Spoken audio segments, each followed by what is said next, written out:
Welcome back नाज़रीन।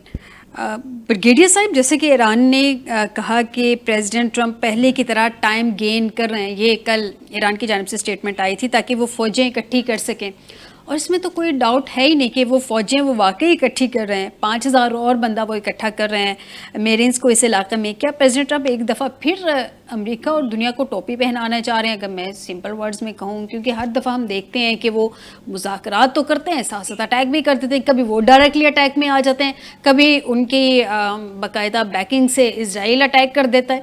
लेकिन ये जो उन्होंने कहा है कि हाँ वो मुज़ाकरात होने जा रहे हैं, प्रेसिडेंट ट्रंप को सीरियस लिया जाएगा या उनकी गारंटी कौन लेगा? देखिए, बड़ा वैलिड क्वेश्चन आपने रेज किया है।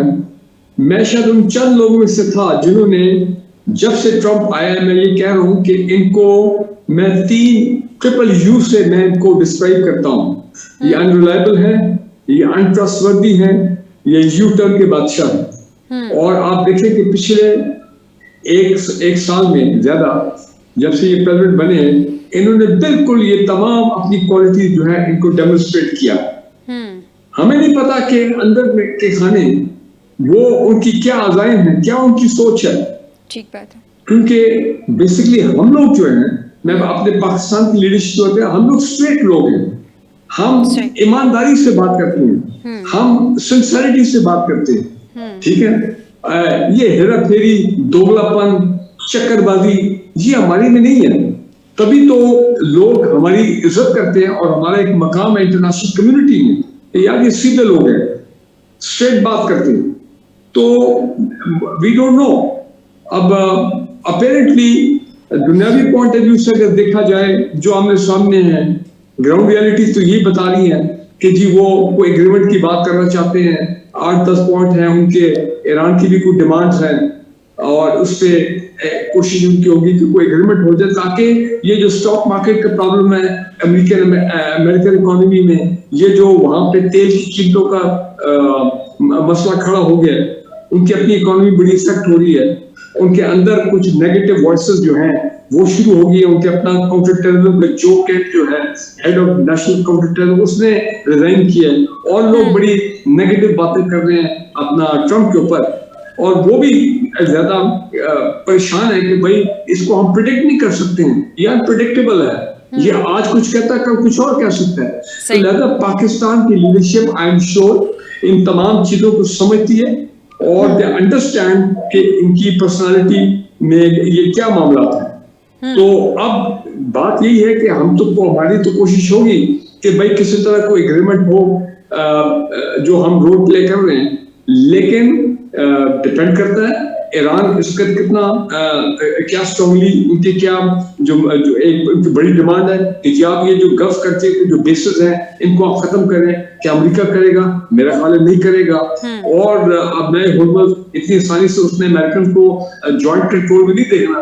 लेकिन ट्रंप ने कहा है कि जनाब अब नए हुर्मुज़ का स्ट्रेट हुर्मुज़ के जॉइंट कंट्रोल, एक मैं और दूसरा जो अगला आयतुल्ला होगा। तो इनके ख्यालात बड़े रेडिकल किस्म के ख्यालात हैं। और मैं एक बात कह दूं कि ये ऑलरेडी मेरी नजर में ईरान ये जंग एक लिहाज से जीत गया। वो ऐसे एक उन्होंने एक सुपर पावर को निगोशिएटिंग टेबल पे, डायलॉग की टेबल के ऊपर लाके बैठा दिया। एक सुपर पावर जो है वो निगोशिएट कर रहा है ईरान के साथ। याद रखें, इसी तरह हुआ था 5 साल पहले, जब उस वक्त के, जिसको मैं कहता हूं ना, द गुड अफगान तालिबान, उस वक्त की गुड अफगान तालिबान, हमने बड़ा उसमें रोल प्ले किया था। कतर में दोहा अकॉर्ड में थे, उन्होंने भी 20 साल खूब इनको इनकी मुज़ाहमत की जो यूएस नेटो फोर्सेस अफगानिस्तान में थी। और फिर दोहा में कतर ने वो मीडिएशन की और वहां पे वो एग्रीमेंट हुआ जिसमें पाकिस्तान ने भी अपना बिहाइंड द सीन बड़ा किरदार अदा किया था। सो मैं ये समझता हूँ कि ईरान इसका पलड़ा भारी है। ईरान इस वक्त एक स्ट्रॉन्ग पोजीशन में है मॉरली।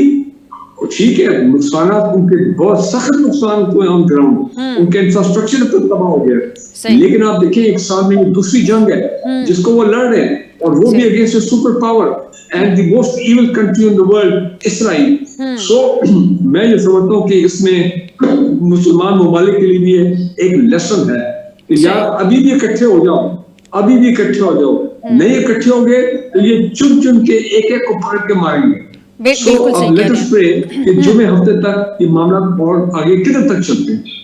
बिल्कुल सही। कन्या साहब, मैं चाहूँगी ज़रा शॉर्टली आप भी इस पे कमेंट कर दें, फिर हम ज़रा एजुकेशन की तरफ आते हैं। मेरा पॉइंट साथ ले लीजिएगा। पाकिस्तान अब की मरतबा मौसर रीजनल स्टेबलाइज़र के तौर पर सामने आ रहा है, लेकिन साथ साथ तुर्की भी है और मिस्र भी है। पाकिस्तान तो रीजनल स्टेबलाइज़र के तौर पे अपने आप को बनवा लेगा, जो पाकिस्तान की सिफारती सलाहियत है इस वक्त, स्पेशली जो पाकिस्तान की क़यादत इस वक्त बैठी हुई है। मैं फील्ड मार्शल साहब की बात कर रही हूँ, उनके कॉन्टेक्स्ट में चले, हमारे प्राइम मिनिस्टर साहब भी उनके साथ ही चल रहे हैं। लेकिन ये जो तुर्किया और मिस्र है, क्या उनकी भी यही पोजीशन देख रही हैं आप खत्ते में? नहीं, मैं अर्ज़ करूँ, मुझे कोई शक शुबा नहीं है कि ये मामला पाकिस्तान के ऊपर एंटायरली ट्रस्ट किया जा रहा है मेरिट के ऊपर। सही। तुर्किया से हमारा बहुत अच्छा तल्लुक़ है जी। और हमारी टर्क से अंडरस्टैंडिंग भी बहुत है, बड़ा अच्छा मुस्लिम मुल्क है। मगर उन्होंने इसराइल को जो कंसेशन दी और अमेरिका को जो अड्डे दिए हुए हैं, उसमें वो ईरान तो उतना ट्रस्ट नहीं करेगा जितना पाकिस्तान को करेगा। पाकिस्तान ने सूरत हाल में जब इकॉनमी डाउन थी, जब हम आइसोलेटेड थे, हमें दहशतगर्दी चारों तरफ से घेरी हुई थी और ये सारी ट्रायंगल हमें पड़ी हुई थी चारों तरफ से, उस वक़्त भी हमने ईरान का साथ नहीं छोड़ा। हमने उनको ना अड्डे दिए, ना फ़िज़ा दी, ना गुजरने का रास्ता दिया, और बल्कि मॉरली नहीं, जो भी सपोर्ट दे सकते थे हमने ईरान को दी, और हमने अमेरिका को भी चीट नहीं किया, हमने उधर भी एतमाद कायम रखा। लिहाजा मैं ये समझता हूँ कि ये जहाँ जो इस वक्त नेगोशिएशन होने लगी हैं, नेगोशिएशन ये बिल्कुल पहली ऐसे टेबल पे नहीं बैठ रहे। दोनों साइड्स को एक पहला मरहला हम उसका हल करके कुछ अचीव करने के बाद, उसके बाद ये सेकंड फेज आ रहा है कि जिसमें वो बैठेंगे। मुझे बहुत उम्मीद है कि ये पॉजिटिव होंगी और अच्छी खबर आएगी। उसकी वजह ये है। मैं बात करना चाहता हूँ कुछ नहीं। जी सर, करना साहब अपना पॉइंट कंप्लीट करें, फिर मैं आपका पॉइंट लेती हूँ। देखिए, मैं समझता हूँ कि ईरान ने जंग जो जीती है वो कोई तुक्के से या किसी के ऐसे उन्होंने तैयारी से जीती है, उन्होंने स्ट्रेटजी के साथ जीती है, प्रोफेशनली कॉम्पिटेंस से जीती है, टेक्निकल सुपीरियर को शिकस्त दी है, लो टेक्नोलॉजी, लो कॉस्ट, लो मटेरियल से ऐसी चीजें अडॉप्ट की और इनोवेट की कि उन्होंने उनके जो F-35 को भी और बाकी चीज़ों को भी कोई चीज़ नहीं छोड़ी। F-15, F-35, उनके जो बड़े बड़े बैरी बेरे थे जिनका नाम सुन के बंदा कांप जाता था, दोनों जख्मी होके पीछे गए हैं। अभी क्या बच गया है जो 5 दिन के अंदर ट्रंप ले आएगा? मुझे कुछ नजर ऐसा नहीं आता कि 5 दिन में वो इतने बड़े जीती हुई सब मुहाज को वो एकदम प्रेसिडेंट ट्रंप के आगे वहां पीछे खाई वाली सूरत हाल है। अगर वो उस पे खाक पे या वो उसमें स्टेट ऑफ हॉर्मस पे हमलावर होता है, ठीक है, तो वो ग्रेव यार्ड होगा अमेरिका का, वो ये रिस्क नहीं लेगा। ठीक हो गया। वैसे वो रिस्क ले सकते भी नहीं, क्योंकि कोई उनका साथ तो इसमें दे नहीं रहा है। बहरहाल ब्रिगेडियर साहब शॉर्टली बता दें आप क्या ऐड करना चाह रहे हैं। जी जी ब्रिगेडियर साहब, ये चीज याद रखें कि पाकिस्तान अमेरिका की तारीख में हम हमेशा उनके एलाय रहे हैं और हमने हमेशा उनके जो सिक्योरिटी के मकासद थे, हमने उनको हमेशा उनको सपोर्ट किया, उनकी जंगों में शामिल हुए। अफगान जिहाद हो गया या फिर वॉर ऑन टेरर हो गया, हमारा आज तक आपने देखा कितना नुकसान हुआ, वो तो निकल के चले गए। ये सेकंड टाइम है कि हम अमेरिका को नेगोशिएटिंग टेबल पे बेल आउट करेंगे, हेल्प आउट करेंगे। पहले हमने उनको, मैंने अफगान तालिबान के साथ उनकी मदद की, और अब इस दफा हम ईरान के साथ उनकी मदद कर रहे हैं। ठीक हो गया। कहना मैं ये चाह रहा हूँ कि ये क्या वजह है कि पाकिस्तान ने हमेशा अमेरिका की मदद की है उनको मुश्किलात से निकालने में। लेकिन आप मुझे ये बताएं, ये जो $7 अरब के हथियार वो छोड़ के गए हैं पीछे आपके पॉइंट, जी सर, और नहीं मेरी बात सुन ले। और ये जो अफगान तालिबान के साथ जो हमारा इतना मसला चल रहा है दहशतगर्दी का, मुझे बताएं आज तक कोई एक स्टेटमेंट आई है अमेरिका की तरफ से, ट्रंप की तरफ से, अफगान तालिबान दोनों को वॉर्न करना, ये इंडियन को वॉर्न करना कि बाद आ जाओ, ये बेसिस बंद करो अफगानिस्तान में। यार हम भी रह गए, हम ही मिशन के सहूलतकार होते हैं, हम ही मिशन सर को आपको बेरा पॉइंट आ गया, होते हैं, मेरे पास हम ही वक्त की मिशन किल्लत मदद करते हैं। है। जी जी सर, आपकी बात बिल्कुल वैलिड है, आपको पॉइंट आ गया। मुझे ज़रा नेक्स्ट टॉपिक पे डिस्कशन लेके आनी है। दोनों हजरात का मैं चाह रही हूँ कि इस पर ज़रा वो अपना तजिया आप लोग दे दें। तालीमी इदारों में छुट्टियों में तोसी और पेट्रोल की मुनसिफाना तकसीम के लिए कूपन सिस्टम मुतारिफ करवाने की तजवीज़ दी गई है। अच्छा चलें, पंजाब हुकूमत की सारी चीज़ें जो वो अभी तक इनिशिएटिव ले रहे हैं, मैं उनको अप्रिशिएट करती हूँ, बड़ी अच्छी अच्छी चीज़ें वो काम कर रहे हैं। लेकिन मुझे सिर्फ करने साहब एक बात बता दीजिए, ये जो हर बात पे आके लोड पड़ जाता है तालीमी इदारों पे कि तालीमी इदारे बंद कर दें इसलिए कि पेट्रोल की प्राइसेस इंक्रीज़ हो गई हैं, तो जो वैन्स हैं जो बच्चों को स्कूल लेके जाती हैं वो तो ऑलरेडी ले रही हैं पेरेंट्स से, उनके आने जाने का जो फ्यूल का है वो ऑलरेडी जो किराया वो ले रही हैं। स्कूल वाले पूरी पूरी फीसें भी ले रहे हैं और बच्चे घरों में बैठे हुए हैं, बच्चों की एजुकेशन तबाह हो रही है। आपके ख्याल में क्या इसके साथ साथ एक ऑर्डर ऐसा नहीं जारी कर देना चाहिए था कि पेरेंट्स जो घरों में वो तो मयार तालीम नहीं वो दे सकते जो स्कूल्स में मिल सकते हैं, तो अलहदा से ट्यूटर रखना पड़ा जो कि अलहदा एक लोड आ रहा है पेरेंट्स के ऊपर। तो क्या ये ऑर्डर भी जारी करना चाहिए पंजाब हुकूमत को कि जितने महीने स्कूल बंद रहेंगे या जितने हफ्ते स्कूल बंद रहेंगे उसकी मुनासबत से स्कूल वाले फी लेंगे। 50% अगर पूरा महीना स्कूल बंद है तो 50% फीस लें ताकि बाकी 50% का ट्यूटर को पे किया जाए। ये क्या कहाँ का कि वैनों का भी पे कर दें, किराया भी पे कर दें, स्कूलों की फीसें भी पे कर दें, बच्चे घरों में रहें, ट्यूटर का अलहदा से लोड पेरेंट्स पे आ रहा है। देखिए जी, मैं अर्ज़ करूँगा पहली बात तो कि हमारा तालीमी निज़ाम शॉर्टली जी तालीमी निज़ाम इस्लाह मांगता है, मेजर ड्रास्टिक रिफॉर्म्स मांगता है। उसमें स्कूलों में कॉलेजों में तालीम का मयार जो बच्चों को दिया जाता है, बेशक वो सरकारी स्कूल है या प्राइवेट है, वो उस लेवल का नहीं है।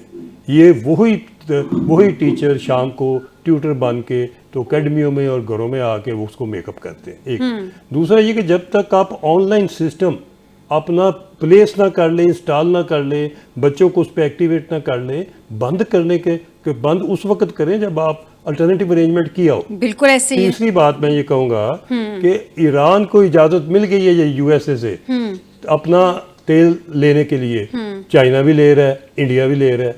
हमें किस बिल्ली ने काटा हुआ है कि हम 70 रुपये लीटर का तेल लेने की बजाय हम 200 रुपये लीटर का लेते हैं और हर बैरल के ऊपर आवाज़ें आती हैं और चीखें आती हैं कि इसमें किकबैक। तो छोड़े हम भी अपनी मल्टी सप्लाई सोर्सेज इस्तेमाल करें और इसको नीचे आने दें कि नीचे आ जाएगा। इतने उसको 500 रुपये लीटर वाला की तरफ से पीछे खींच के उसको बेहतर करें, स्मगलिंग कम होने दें।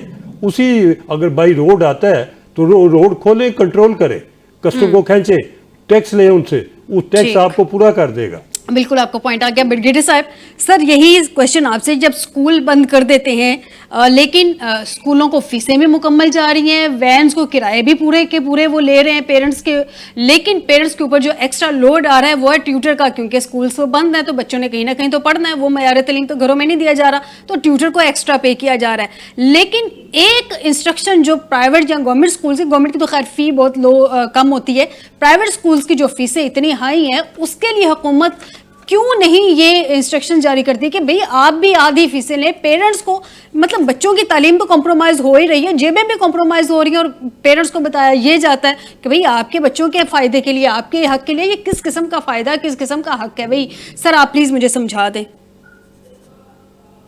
देखिए प्राइवेट स्कूल का भी एक माफिया है पाकिस्तान में, और भी बड़े माफियाज हैं, लेकिन प्राइवेट स्कूल का एक अपना माफिया है और वो उनके इंटरेस्ट जो है, जारी बात है, अब हुकूमतें भी उनके इंटरेस्ट जो है वो देखती है, आम आदमी के इंटरेस्ट यहाँ पे कोई नहीं देखता, ये याद रखें।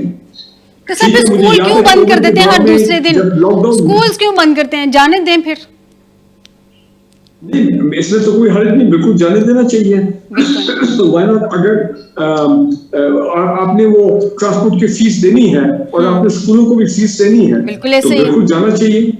जी बिल्कुल होना चाहिए। सर मैं पॉइंट ये कहना चाह रही थी एग्जैक्टली कि गवर्नमेंट लेवल पे ये सोच क्यों नहीं है? ट्रांसपोर्ट की फी भी जा रही है, फीसें भी जा रही हैं, तो गवर्नमेंट ये क्यों नहीं देखती है कि फीसें थोड़ी कम कर दे? एक्स्ट्रा लोड ट्यूटर की शक्ल में पेरेंट्स के ऊपर आ रहा है ज्यादा। आप दोबारा कह रहे हैं कि 15 तारीख तक तालीमी इदारे बंद कर देंगे। बात सही है, आपकी बात सही है, लेकिन ये तो फिर आप लोगों को शो डालना चाहिए ना, ये लोगों को फिर अपना ये मीडिया में बात आनी चाहिए और इस पे डिबेट होना चाहिए और एक पब्लिक प्रेशर आना चाहिए ऑन द गवर्नमेंट कि जनाब ये आप अगर कर रहे हैं तो ये इस पे पॉजिटिव पॉइंट्स हैं, ये इसके नेगेटिव पॉइंट्स हैं। तो सर लोग हमने बहस का आगाज कर दिया। आई होप कि ये मैसेज पहुंच जाएगा हुकूमत तक और मीडिया में अब ये डिबेट भी शुरू हो जाएगी। हमने आगाज कर दिया ये सबका। हुकूमत को फीसें रेगुलेट करनी चाहिए जी, बिल्कुल प्राइवेट करनी इदारों चाहिए। की। वो मंथली बिलियन छाप रहे हैं। बिल्कुल। आपको नहीं पता, सबको पता है एक तो कि वो किधर से चले शुरू हुए हैं, बच्चे क्या हो रहा स्कूल है। जाते हैं फिर भी समझ आती है कि फीसें वो ले रहे हैं। जब बच्चे घरों में बैठे हुए हैं, ट्रांसपोर्ट की फी भी दे रहे हैं और उसके बावजूद सारी फीसें जा रही हैं। बहरहाल मेरी पंजाब हुकूमत से दरख्वास्त है कि ज़रा इस मामले पे भी नज़रसानी कर दें कि ये जो प्राइवेट स्कूल माफिया बैठा हुआ है इनको भी ज़रा खींच लें। जैसे आपने महंगाई पे काबू किया, ज़रा इनको भी काबू कर लें ताकि आम आदमी जो है या एटलीस्ट पेरेंट्स की पॉकेट पे इतना बोझ ना आए। बहरहाल बहुत शुक्रिया कर्नल रिटायर्ड सैफ कुरैशी साहब आपका प्रोग्राम में ज्वाइन करने के लिए। ब्रिगेडियर रिटायर्ड फारूक हामिद साहब आपका भी बहुत शुक्रिया प्रोग्राम में ज्वाइन करने के लिए। नाज़रीन आज के प्रोग्राम से दीजिएगा इजाज़त। बेशर्त ज़िंदगी आपसे दोबारा मुलाकात होगी। अपना ख्याल रखिएगा। अल्लाह हाफिज़।